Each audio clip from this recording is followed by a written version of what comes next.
صحیح بخاری میں یہ روایت آئی ہے تو حضرت ابوبکر صدیق رضی اللہ عنہ نے فرمایا کہ نبی کے گھر میں گانا بجانا ہو رہا ہے۔ حیرت سے یہ بات کہی۔ حضور اکرم صلی اللہ علیہ وسلم نے جب سنا تو فرمایا کہ لِكُلِّ قَوْمٍ عِيدٌ وَهَذَا عِيدُنَا، ہر قوم کی ایک عید ہوتی ہے، ان کے تہوار ہوتے ہیں، فیسٹیول ہوتے ہیں، یہ ہماری عید ہے۔ کوئی ناجائز کام نہیں ہو رہا تھا، کچھ بچیاں گنگنا رہی تھیں، جس سے ہمیں اشارہ ملتا ہے کہ خوشی کا اظہار ہونا چاہیے۔ خوشی کا اظہار کرنا اللہ کے شعائر کا احترام کرنا ہے۔ شعائر کے معنی ہوتے ہیں یادگار، ایسی یادگاریں کہ جن سے اللہ کی یاد آتی ہے۔ وَمَن يُعَظِّمْ شَعَائِرَ اللَّهِ فَإِنَّهَا مِن تَقْوَى الْقُلُوبِ، جو ایسی چیزوں کی تعظیم کرتا ہے، احترام کرتا ہے، ایسی یادگاروں کا احترام کرتا ہے، ادب کرتا ہے، جو اللہ کی یاد دلانے والی ہے۔ اذان ہے، اقامت ہے، مسجد ہے، مینا مزدلفہ، کعبۃ اللہ، مقام ابراہیم ہے، زمزم ہے، عید الفطر ہے، عید الاضحیٰ ہے، ان کی نسبت اللہ سے، ان کا احترام کرنا اور ان میں جو گنجائش دی گئی ہے شریعت میں اس کے مطابق عمل کرنا، اس سے فائدہ اٹھانا، یہ بھی اس کا احترام ہے۔ فرمایا کہ جو اس کا احترام کرتا ہے، ادب کرتا ہے، اس لیے یہ ادب ہوتا ہے کہ دلوں کے اندر اللہ کا خوف، فَإِنَّهَا مِن تَقْوَى الْقُلُوبِ، اللہ کا ڈر ہوتا ہے تو اللہ کا حکم عزیز معلوم ہوتا ہے۔ حضرت عائشہ صدیقہ رضی اللہ عنہ جب حبشہ کے لوگ مدینے میں داخل ہوئے، دخل الحبش یلعبون، وہ بھی عید کا دن تھا، وہ کھیل کود کرتے تھے، نیزے بازی کرتے تھے، کشتیاں کرتے تھے۔ حضور اکرم صلی اللہ علیہ وسلم نے حضرت عائشہ صدیقہ رضی اللہ عنہ سے پوچھا، یا حمیرہ اتحبین ان تنظری الیہم، حمیرہ کیا تمہیں پسند ہے کہ تم یہ کھیل دیکھو جو یہ مشق کر رہے ہیں اور تیاری کر رہے ہیں، کیا تمہیں پسند ہے؟ حضرت عائشہ نے فرمایا کہ جی اللہ کے رسول۔ تو حضور اکرم صلی اللہ علیہ وسلم نے ان کو سہارا دے دیا کہ میرے پیچھے کھڑی ہو جاؤ اور میرے کاندھے پہ سر رکھ کے دیکھو۔ کہتی ہیں وَوَضَعْتُ ذِقْنِي عَلَىٰ عَاتِقِهِ، میں نے اپنی ٹھوڑی رسول اللہ صلی اللہ علیہ وسلم کے کاندھے پہ شانہ مبارک پہ رکھ دی، اور حضور نے فرمایا کہ دیکھتی رہو۔ حضور تھکے نہیں، کافی دیر تک دیکھتی رہی۔ پھر حضور صلی اللہ علیہ وسلم نے پوچھا، کہتی حضرت عائشہ حتی اذا مللت، جب میں اکتا گئی، کافی دیر تک دیکھ چکی، حضور نے کہا حسبکی، کافی ہے؟ انہوں نے کہا جی۔ تو حضور نے کہا فاذهبی، کہ اب تم جاؤ۔ تو حضور نے یہ طریقہ بتایا کہ اپنی فیملی کے لیے محبت کا اظہار اور جائز حدود میں رہتے ہوئے انہیں گھر کے باہر لے جانا، گھر کے قریب لے جانا، پردے کے ساتھ ان کے لیے گھومنے ٹہلنے کا صحیح جگہوں پر انتظام کرنا، یہ سب عید کے تقاضوں میں داخل ہے۔ حضور اکرم صلی اللہ علیہ وسلم نے کچھ سنتیں بھی بتائی، طریقے بھی بتائے۔ آپ صلی اللہ علیہ وسلم جب عید کے لیے تیار ہوتے تو غسل فرماتے۔ اب یہاں ہمیں فجر کی نماز کے لیے ہی آنا پڑتا ہے، ورنہ غسل کا اصل وقت عید کی سنت سمجھتے ہوئے جب عید الفطر کے لیے ہم باضابطہ نکلنے لگے، ہم بھی عید الفطر کی نیت سے ہی ہم آئے ہیں، ورنہ جو عید الفطر کی نماز ہے حضور اکرم صلی اللہ علیہ وسلم نے اپنے کسی گورنر کو، عبداللہ ابن ابو بکر کہتے ہیں کہ لکھا تھا كتب له ان يقدم الاضحى ويؤخر الفطر، کہ عید الاضحیٰ کی نماز جلد پڑھے، اس لیے کہ جا کے قربانی کرنی ہوتی، اور عید الفطر کی نماز ذرا تاخیر سے پڑھے تاکہ اگر کسی نے صدقہ فطر نہ نکالا ہو تو وہ نکال لے۔ یعنی ہر چیز کے پیچھے ایک حکمت ہے۔ یہاں مسائل پارکنگ کے اور دوسرے مسائل کی وجہ سے ذرا پہلے نماز ہوتی ہے، لیکن اصل عید الفطر اور عید الاضحیٰ میں فرق رکھا گیا کہ ذرا تاخیر سے عید الفطر کی نماز ہو، چونکہ یہاں قربانی کسی کو نہیں کرنی، اور کسی کا صدقہ زکوٰۃ الفطر باقی رہ گیا ہو تو وہ ادا کر کے آئے، اور دوسرا یہ فائدہ ہو کہ پھر عید الاضحیٰ میں اگر ہو تو لوگوں کو قربانی جلد از جلد مل سکے. حضرت انس رضی اللہ عنہ فرماتے ہیں کہ کان النبی صلی اللہ علیہ وسلم لا یغدو یوم الفطر حتی یأکل التمرات. آپ صلی اللہ علیہ وسلم عید الفطر کے دن نماز پڑھنے کے لیے اسی وقت نکلتے تھے جب آپ کچھ چھہارے اور کھجور تناول فرما لیا کرتے تھے. دوسری جگہ فرمایا وَيَأْكُلُهُنَّ وِتْرًا. آپ طاق عدد میں 3 اور 5 کے عدد میں یا اس سے زیادہ کم آڈ نمبر میں آپ اس کو استعمال کرتے تھے. حضور صلی اللہ علیہ وسلم نے کھجوروں کے سلسلے میں خاص طور سے یہ طریقہ رکھا تھا.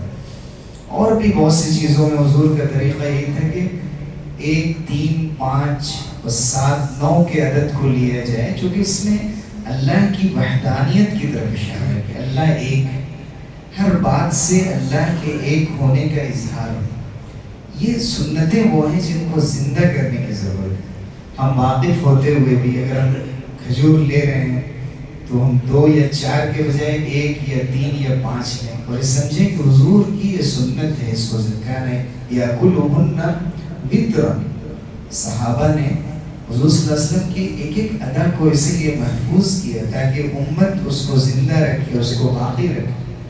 حضرت جابر بن عبداللہ رضی اللہ عنہ فرماتے ہیں کان النبی صلی اللہ علیہ وسلم اذا کان یوم عید خالف الطریق. جب عید کا دن ہوتا تو راستہ بدل کر جاتے. عید الفطر کے لیے جس راستے سے آتے, جب واپس ہوتے تو دوسرے راستے سے جاتے, تاکہ ہر راستے کے فرشتے ہمارا نام لکھ رہے ہیں. اب اگر مسجد کے کئی دروازے ہیں تو ایک دروازے سے آئیں دوسرے دروازے سے جائیں, یہ بھی راستہ بدلنے کے حکم میں ہے. آگے چل کر گھر پہنچنے سے پہلے کوئی دوسرا راستہ لے لیں, وہ بھی راستہ بدلنے کے حکم میں. بہرحال جہاں تک امکان ہو تھوڑا بہت راستہ بدل کر جانا یہ بھی عید کی سنتوں میں داخل ہے.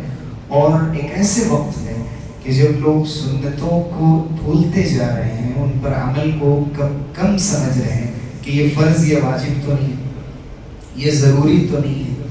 ضروری تو بہت سی چیزیں نہیں ہیں, بہت تھوڑی چیزیں ہیں جو ضروری ہیں, لیکن اسلام کا جو پورا حسن ہے, اس کی خوبصورتی ہے, اس کی جامعیت ہے, وہ سنتوں پر عمل کرنے سے سامنے آتی ہے.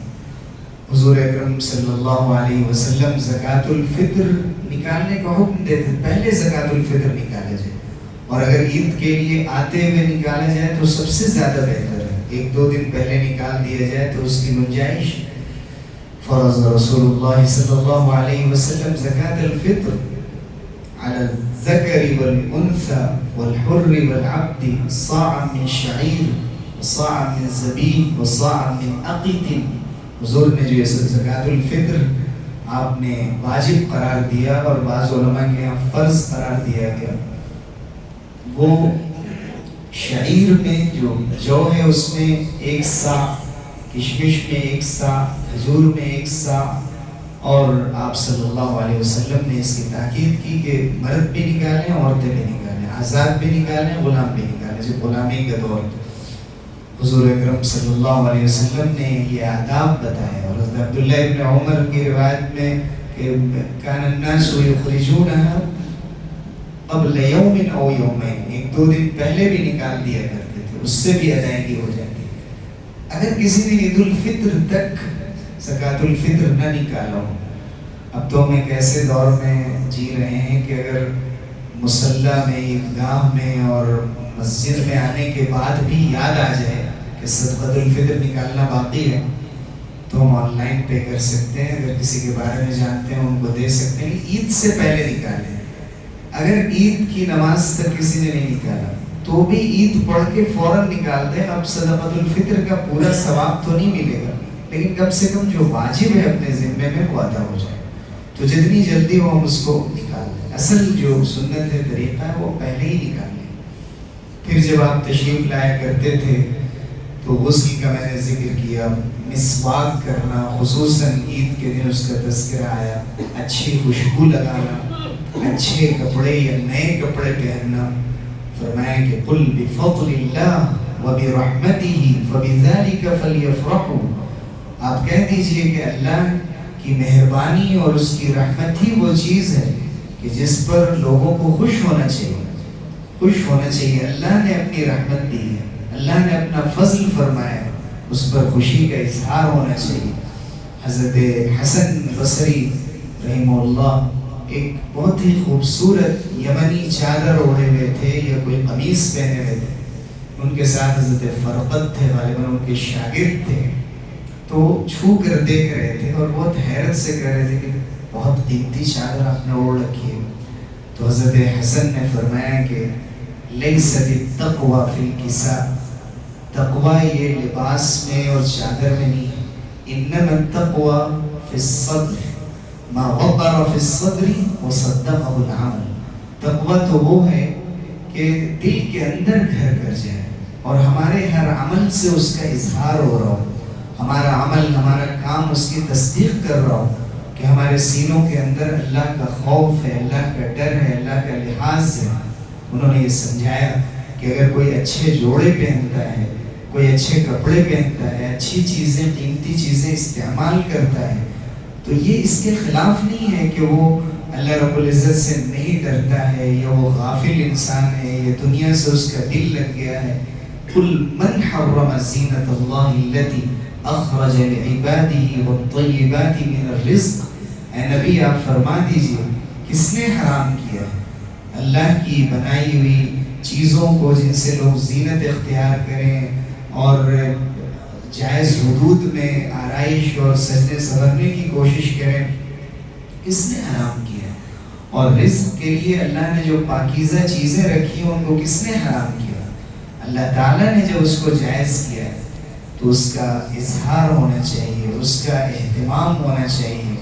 ان اللہ یحب ان یری اثر نعمتہ علی عبدہ، اللہ تعالیٰ پسند فرماتا ہے کہ اپنی نعمت کے آثار اپنے بندے پر دیکھے کہ ہم نے اس کو نوازا ہے، ہم نے اس کو دیا ہے، تو جوڑ جوڑ کر صرف رکھتا تو نہیں بلکہ اس کو پہننے میں، اس کو سواری میں، اس کو چیزوں میں استعمال کرتا ہے۔ اور سب سے بہتر وہ شخص ہے جو اپنے گھر والوں کے لیے سب سے بہتر، اور سب سے بہتر وہ مال ہے جو اپنے گھر والوں پر خرچ کیا جائے۔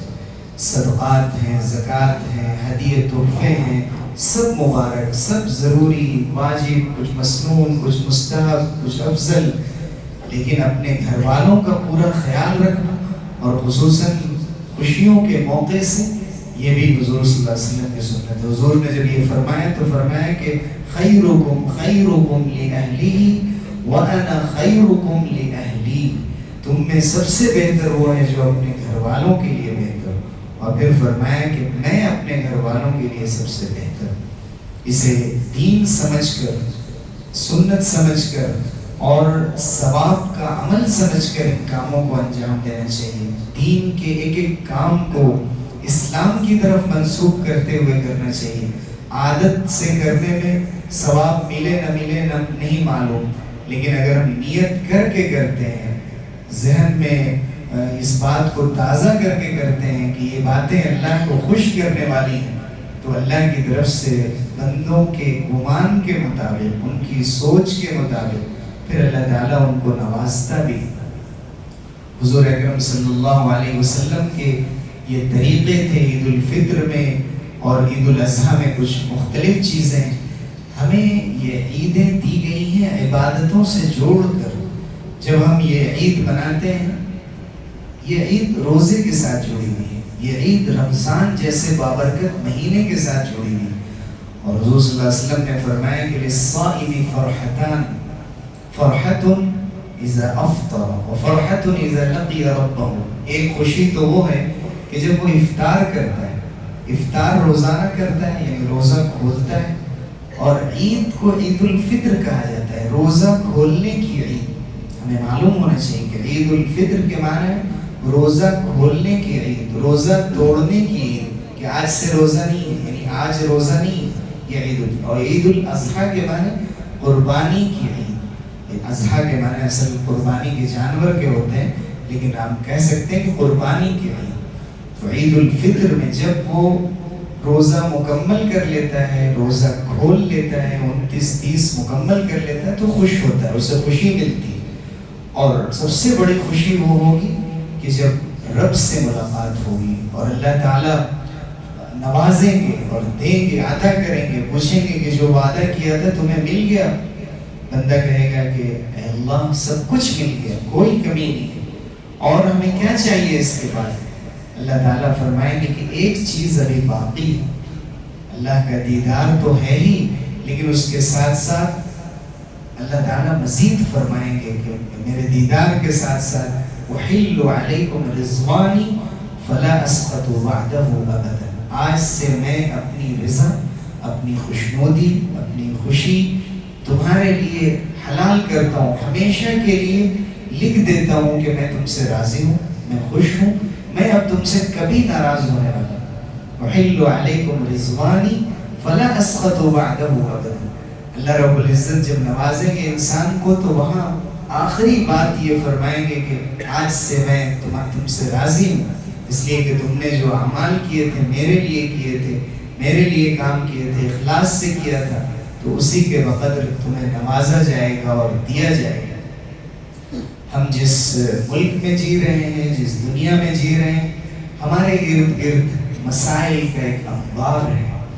سیاست کی دنیا میں، معاشیات کی دنیا میں، اگر آپ دیکھیں کہ مالیات کا جو شعبہ ہے، یعنی انسان کے روزمرہ کی زندگی کے مسائل ہیں، آپس کے ملکوں کے تعلقات ہیں، یہ بہت تیزی سے دنیا میں بدلتے چلے جا رہے ہیں، دنیا الجھتی چلی جا رہی ہے، فتنے ایسے ہمارے سامنے آ رہے ہیں جیسے بارش کے قطرے، حق اور باطل میں فرق کرنا مشکل ہو گیا ہے۔ ایسے وقت میں سب سے بڑی ذمہ داری ہم سب کی تیاریوں کے ساتھ، سب سے بڑی تیاری ذہنی تیاری ہوتی ہے کہ انسان کتنا مضبوط ہے ذہنی طور پر، وہ مینٹلی کتنا اسٹرانگ ہے، وہ کہیں ہارا ہوا، شکست خوردہ نفسیات کے ساتھ تو زندگی نہیں گزار رہا ہے، بلکہ وہ ہمت کے ساتھ زندگی گزار رہا ہے۔ حضور اکرم صلی اللہ علیہ وسلم کو فرمایا گیا فاصبر ان وعد اللہ حق ولا یستخفنک الذین لا یوقنون، آپ صبر کیجئے، جمے رہیے، اور یہ مت سوچئے کہ اللہ کا وعدہ پورا ہوگا یا نہیں ہوگا، بے شک اللہ کا وعدہ حق پورا ہو کر رہے گا، اور اس کے لیے وقت۔ لا یستخفنک الذین لا یوقنون، لیکن اللہ پر یقین رکھنے والے جو لوگ ہیں، جو اللہ پر یقین نہیں رکھتے ہیں، وہ آپ کے برداشت کو ختم نہ کر دیں۔ یہ نہ ہو کہ آپ بے برداشت ہو جائیں، ایسا فیصلہ ہو جائے کہ جس فیصلے کے نتیجے میں پھر انسان کو شرمندہ ہونا پڑے۔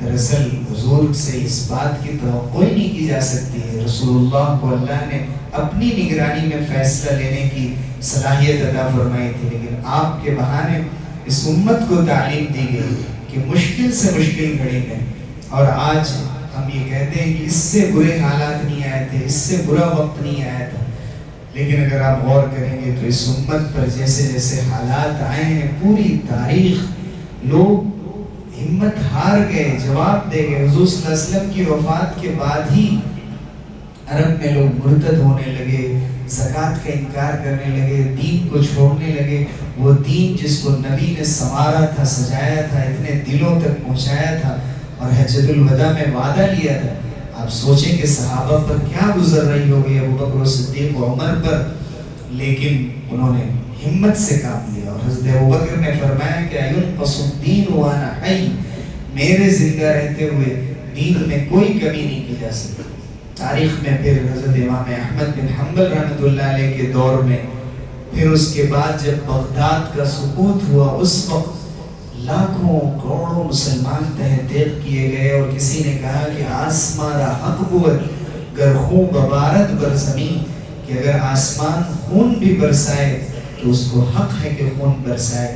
ایسے صدمے، ایسی مصیبتیں، ایسی مشکلات سے گزرے ہیں مسلمان، ہم تصور نہیں کر سکتے، دنیا کے مختلف ملکوں میں، اور آج بھی گزر رہے ہیں۔ ہمارے ارد گرد نظر اٹھا کر دیکھ لیں، عرب ملکوں میں دیکھ لیں، اس ملک میں آزادی کے وقت مسلمانوں نے کیا کچھ نہیں جھیلا، کیسی کیسی مصیبتیں آئی، کتنی نفرتیں آج اسے دہرانے کی کوشش کی جا رہی ہے. کہیں اعلان کیا جاتا ہے مسلمانوں کے خون کے سے ہولی کھیلیں گے عید کے دن اور ہم ان کو نماز نہیں پڑھنے دیں گے, اور کسی کے افطار پہ پابندی لگائی جاتی ہے, کسی کی نماز پہ پابندی لگائی جاتی ہے. یہ چیلنج کا زمانہ ہے. یہ زمانہ وہ ہے جو جمنے اور مضبوطی سے کھڑے ہونے کا زمانہ ہے. یہ امتحان کا وقت ہے, یہ آزمائش کا وقت ہے. مسلمانوں کو کبھی بھی اپنے پائے ثبات میں لغزش نہیں آنے دینا چاہیے. ڈگمگا گئے, قدم پیچھے ہٹ گئے, ڈر گئے, خوف کھا گئے, پیٹھ دکھا دی اور مایوس ہو گئے, لوگوں کو بھی مایوس کر دیا. کان النبی صلی اللہ علیہ وسلم اجود الناس, حضور صلی اللہ علیہ وسلم کے بارے میں فرمایا کہ جہاں حضور سب سے زیادہ سخی تھے وہیں کان احسن الناس, آپ سب سے زیادہ خوبصورت تھے. وکان اشجع الناس, یہ بات بہت کم کی جاتی ہے کہ رسول اللہ سب سے زیادہ بہادر بھی تھے, سب سے زیادہ شجاعت اور دلیری آپ کے اندر تھی. اور مدینہ منورہ میں دور سے ایک آواز آئی, تیز آواز آئی, لوگ ڈر گئے کہ کیا ہوا, گھروں سے نکلے. آپ صلی اللہ علیہ وسلم ایک گھوڑے پہ سوار ہوئے اور اس گھوڑے پہ ابھی کوئی کپڑا بھی نہیں ڈالا گیا تھا, اور گھوڑے کی ننگی پیٹھ پر آپ سوار ہوئے. جو چیزیں گھوڑے پہ رکھ کر سواری کی جاتی ہیں, آپ بغیر زین کے گھوڑے پہ سوار ہوئے اور آپ صلی اللہ علیہ وسلم سبق الناس, بہت تیزی سے گئے, لپک کر گئے, جدھر آواز آ رہی تھی اسی طرف گئے. اور ابھی لوگ پیچھے سے آ رہے تھے, حضور واپس آ رہے ہیں اور لوگوں کو اطمینان دلا رہے ہیں, لن تراؤ لن تراؤ, ڈرنے کی ضرورت نہیں ہے, گھبرانے کی ضرورت نہیں, کچھ نہیں ہوگا, کوئی بات نہیں, اطمینان رکھو. حنین میں آپ نے فرمایا جب صحابہ کے قدم اکھڑ گئے تھے, انا النبی لا کذب انا ابن عبد المطلب, میں نبی ہوں, میں جھوٹا نہیں ہوں, میں عبد المطلب کا بیٹا اور پوتا ہوں. ہم مسلمانوں میں نبی کی سنت کو بھی زندہ کرنے والے چاہیے کہ جب لوگ ہار رہے ہوں, جب لوگ مایوسی کی باتیں کر رہے ہوں, سر چھپا رہے ہوں, گھروں میں گھس رہے ہوں, اس وقت کچھ لوگ مضبوطی سے کھڑے ہوں. ڈرنے کی ضرورت نہیں, اللہ ہمارے ساتھ ہے. لا تحزن ان اللہ معنا, یہ جذباتی باتیں نہیں ہیں. مسلمان ہمیشہ دنیا میں اسی طرح فتح پاتے آئے ہیں اور آج بھی ان کو غلبہ اسی سے ملے گا. صرف طاقت, قوت اور تعداد سے مسلمانوں کو کبھی فتح نہیں ملے. اس لیے عید کے اس موقع سے ہم اپنے اس سبق کو دہرائیں, روزے سے اور قیام اللیل سے اور صدقے اور زکوٰۃ سے اور تلاوت سے اور ذکر سے جو طاقت ہمارے اندر پیدا ہوئی ہے اسے دلوں میں جگہ دیں, اپنی روح اور اپنی آنکھوں کو اس سے ٹھنڈی کریں اور خوش کریں, اور اپنے اندر حوصلہ اور ہمت پیدا کریں. آنے والی نسلوں کو, نوجوانوں کو ایسی باتیں بتائیں جن سے وہ کھڑے ہوں, اپنی تاریخ سے واقف ہوں اور بتائیں کہ کیسی ہماری روشن تاریخ ہے. کبھی اس کو بھلانے کی کوشش نہ کریں. یہ موقع نہیں ہے کہ میں تفصیلی بات کروں, میں مختصر نماز کا طریقہ بتا دیتا ہوں, اس کے بعد آپ سب بندی کر لیں, نماز شروع ہوگی. اور نماز کے بعد خطبہ ہوتا ہے. ایک آخری بات کہ عید کے دن بھی لوگوں نے سنت حضور صلی اللہ علیہ وسلم کی یہ زندہ کی کہ جب حضرت معاویہ کے زمانے میں مدینے میں مروان نے یہ کیا کہ پہلی مرتبہ عیدگاہ میں خطبہ پہلے دے دیا. حضرت ابو سعید خدری کہتے ہیں فجذبت بصوبہ فجذبنی, میں نے ان کا کپڑا پکڑ لیا, وہ کھینچ کر کسی طرح چڑھ گئے ممبر پر اور پہلی مرتبہ انہوں نے عیدگاہ میں ممبر لایا, خطبہ دے دیا انہوں نے. ہم نے کھل کر کہا غیرتم واللہ, خدا کی قسم تم نے اللہ کے دین کو بدلنے کی کوشش کی. عید کا خطبہ عید کے بعد ہوتا ہے جو مسنون ہے اور اس کو سننا واجب ہے. تو ہمیں اسی ترتیب سے پہلے دیکھنا ہے, جیسے عام نمازیں پڑھی جاتی ہیں اسی طرح یہ نماز پڑھی جاتی ہے. 2 رکعت 6 زائد تکبیروں کے ساتھ جو حضرت عبداللہ ابن مسعود رضی اللہ عنہ اور دوسرے صحابہ کی روایت کے مطابق ہیں. دوسرے حضرت ابن عباس اور دوسرے صحابہ 6 اور 6 تکبیروں کے ساتھ بھی پڑھتے ہیں. اگر کوئی ان لوگوں کے پیچھے پڑھ رہا ہو, اگر امام ویسا ہے تو ان کی بھی اقتداء کی جا سکتی. لیکن ہم جس طریقے پر پڑھتے ہیں ابن مسعود کے طریقے پر کہ پہلی رکعت میں 3 زائد تکبیریں اور دوسری رکعت میں بھی 3 زائد تکبیریں. جب ہم اللہ اکبر کہہ کر ثنا کے لیے ہاتھ باندھتے ہیں جیسے عام نمازوں میں,